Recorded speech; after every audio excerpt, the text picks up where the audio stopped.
Welcome to नाने classes. दोस्तों, नाने क्लासेस के यूट्यूब चैनल पे आपका स्वागत है। आज है 5 दिसंबर और 5 दिसंबर 2023 के जितने भी most important Rajasthan current affairs के क्वेश्चन बनते हैं, आज हम उनका डिस्कस करेंगे। पूरा वीडियो ध्यान से देखना और लास्ट में मैं आपसे क्वेश्चन पूछूंगा जिनके जवाब आपको कमेंट बॉक्स में देने हैं। आज हम पढ़ेंगे 16वीं विधानसभा चुनाव में तीसरी सबसे बड़ी पार्टी कौन सी बनी, और जयपुर में राष्ट्रीय युवा संसद का आयोजन कहाँ किया गया, और राजस्थान के अभिनव चौधरी राष्ट्रीय निशानेबाजी में चैंपियन बने। पूरी चर्चा इस वीडियो में करेंगे। डेली 8:15 पर आप ये क्लास मिलती है। संडे के दिन वीकली और फिर मंथली क्लास मिलती है। तो करें स्टार्ट। सभी प्यारे विद्यार्थियों को प्यार भरा नमस्कार, गुड मॉर्निंग। सबसे पहले कल के क्वेश्चनों को रिवाइज करते हैं।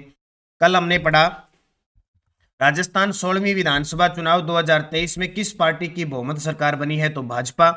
16वीं विधानसभा चुनाव में सबसे कम अंतर से जीत हंसराज पटेल की, सर्वाधिक मतों से जीत दिया कुमारी की।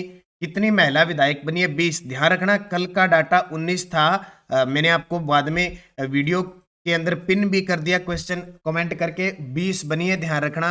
और जो भी डाटा आया था एकदम अब क्लियर है, 20 है, ध्यान रखना।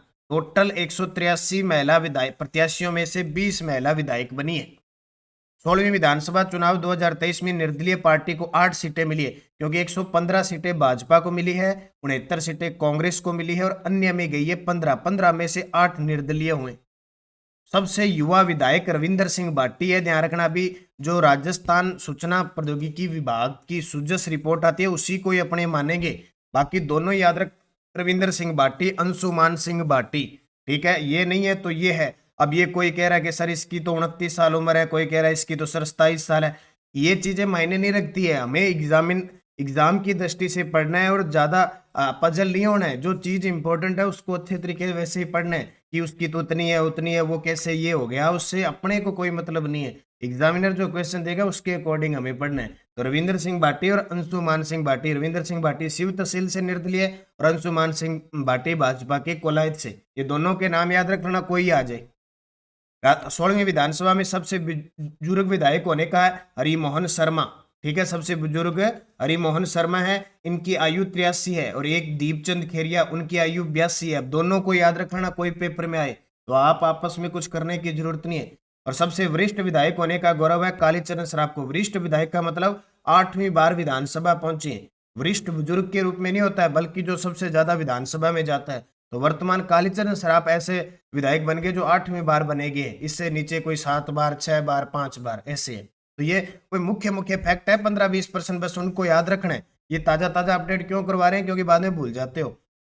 अब करें स्टार्ट आज की क्लास। पहला प्रश्न, राजस्थान के निशानेबाज जिन्होंने राष्ट्रीय निशानेबाजी चैंपियनशिप में पुरुष 25 मीटर रैपिड फायर पिस्टल में खिताब जीता है।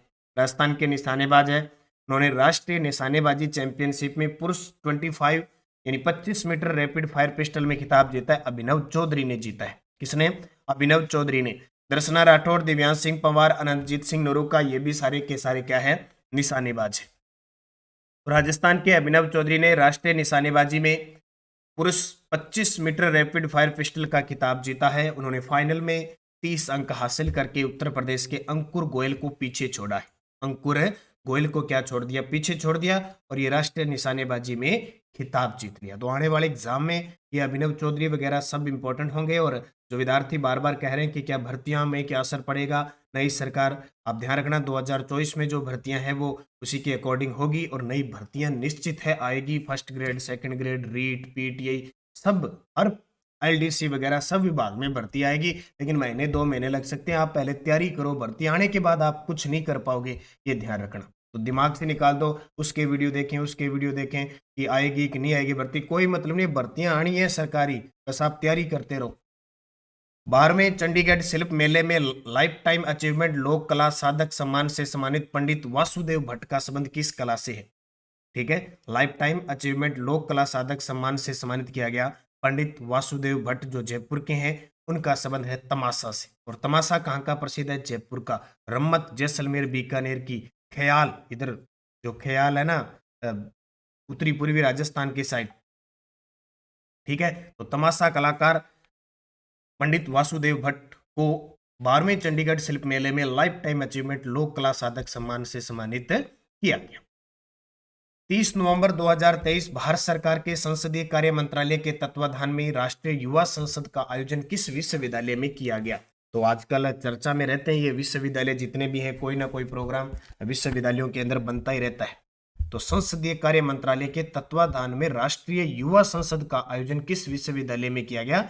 राजस्थान विश्वविद्यालय जयपुर में। कब? 30 नवंबर 2023 को। और जब जब भारत सरकार या कोई संस्था राजस्थान के अंदर कार्य करती है, जैसे कुछ दिन पहले उदयपुर के अंदर, अक्टूबर के अंदर, जो उदयपुर के अंदर, अक्टूबर क्या शायद वो अगस्त सितंबर में हुआ था, अक्टूबर के अंदर जो एग्जाम हुआ था आरएस प्री में, क्वेश्चन आया था कि राष्ट्रमंडलीय संसदीय संघ की बैठक हुई थी अपने उदयपुर में। तो ये ध्यान रखना, भारत सरकार के संसदीय कार्य मंत्रालय के तत्वाधान में राष्ट्रीय युवा संसद का आयोजन राजस्थान विश्वविद्यालय जयपुर के अंदर हुआ। कहाँ हुआ? जयपुर के अंदर हुआ।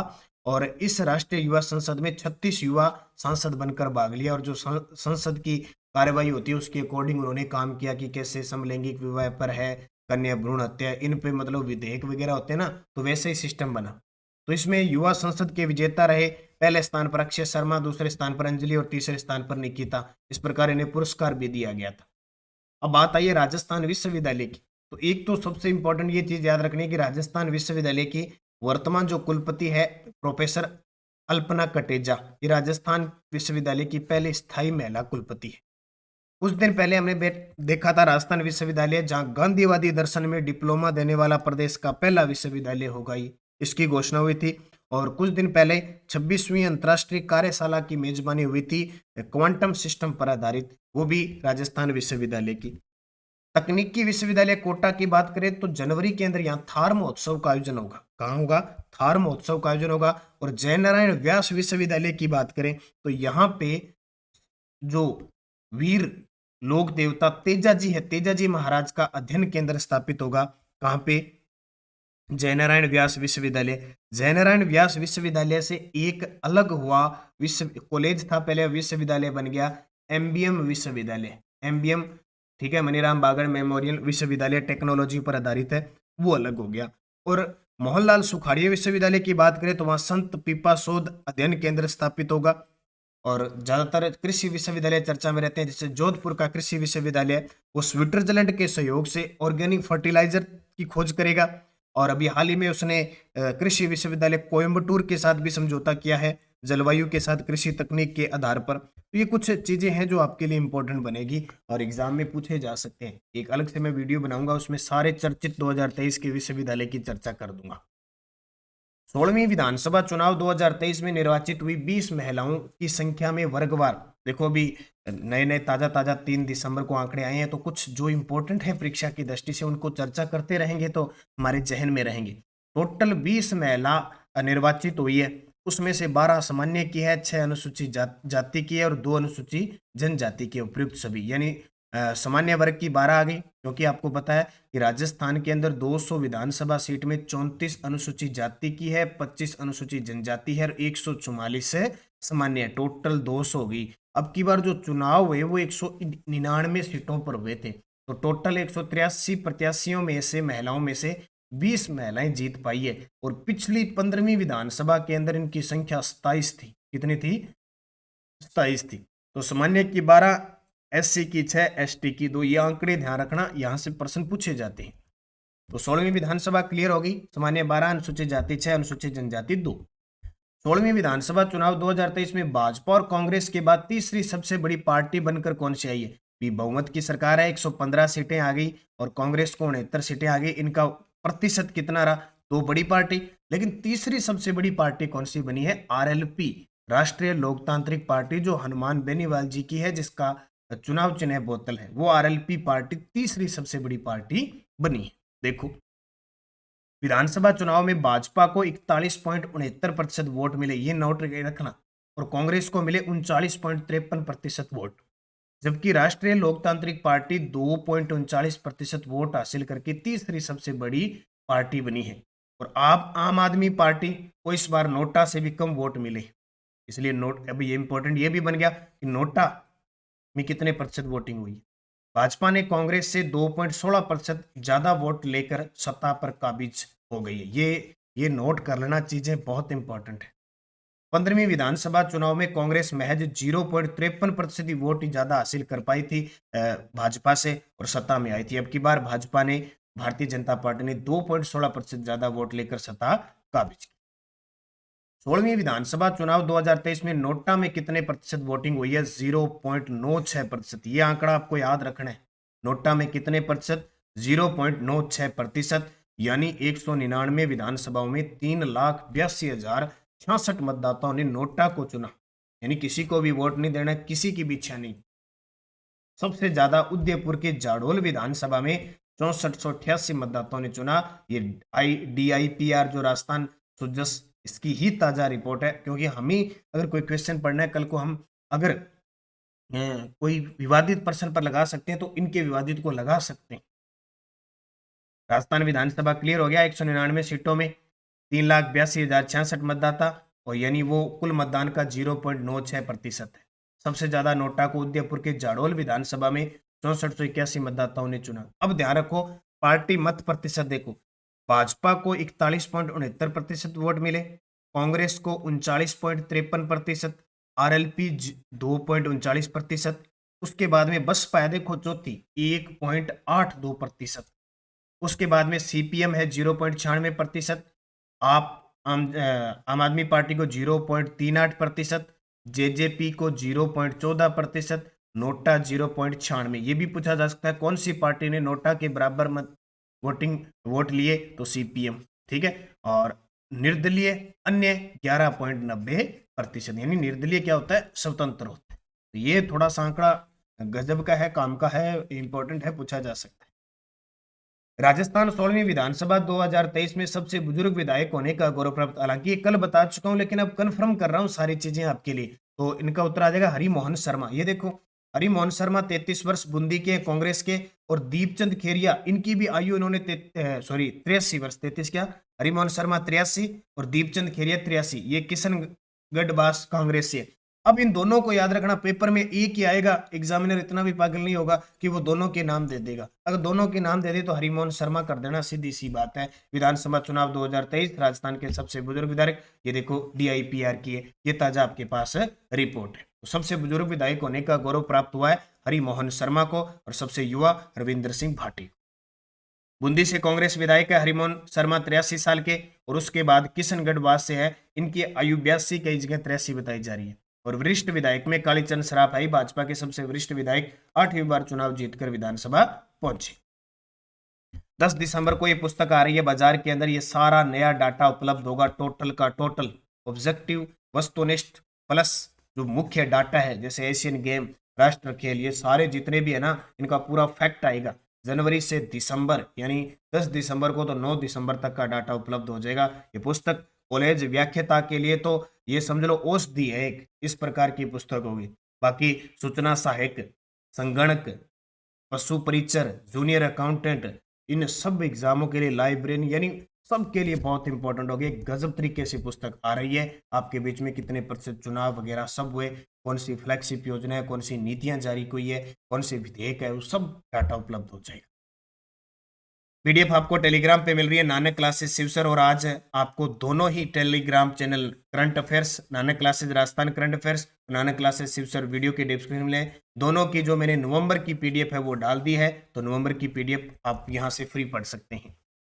पिछले वीडियो का क्वेश्चन था, राजस्थान 16वीं विधानसभा चुनाव 2023 में महिला उम्मीदवारों की संख्या 183 है, ये याद रखना। अब कंफ्यूज मत होना, 182, 183, 183 है।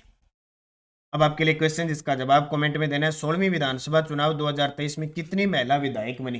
कितनी महिला विधायक बनी? 15 बनी, 20 बनी, 27 बनी, 28 बनी? ये प्रश्न तो आना ही आना है, फिक्स है पेपर के अंदर, ठीक है। गृह कार्य हो गया। ये गृह कार्य आपके देखो, पिछले वीडियो में हमने क्या पढ़ा, जोटिंग भट्ट और दिनेश्वर भट्ट नामक संस्कृत के विद्वान किस शासक के दरबार में थे? ये प्रश्न कहां से है? मैं डेली 9 बजे क्लास लेता हूँ राजस्थान GK की, हिस्ट्री की। कल मैंने आपको राणा सांगा, उदय सिंह, महाराणा प्रताप पढ़ाया था। आज मैं अमर सिंह प्रथम से लेकर लास्ट तक पढ़ाऊंगा। राणा कुंभा के समय किस विद्वान ने तीर्थमाला नामक ग्रंथ की रचना की? कवि मेहा। चित्तौड़गढ़ के दुर्ग में स्थित कीर्ति स्तंभ प्रशस्त के रचयिता अत्रि महेश। मेवाड़ के किस शासक को विषम घाटी पंचानन, अमीर सिंह सोदिया और चित्तौड़ में समदेश्वर मंदिर का निर्माण परमार राजा भोज ने? अब 5 प्रश्न वो जो रात मैंने आपको पढ़ाए थे, हल्दी घाटी के युद्ध में मानसिंह किस हाथी पर सवार होकर आया था? बाड़ी व खातौली के युद्ध में राणा सांगा ने किसको हराया? अकबर की सेना का महाराणा प्रताप के विरुद्ध अंतिम अभियान कब हुआ था? हल्दी घाटी युद्ध में प्रताप की सेना का पठान सेना नायक था और महाराणा प्रताप ने कितने वर्ष तक राज किया?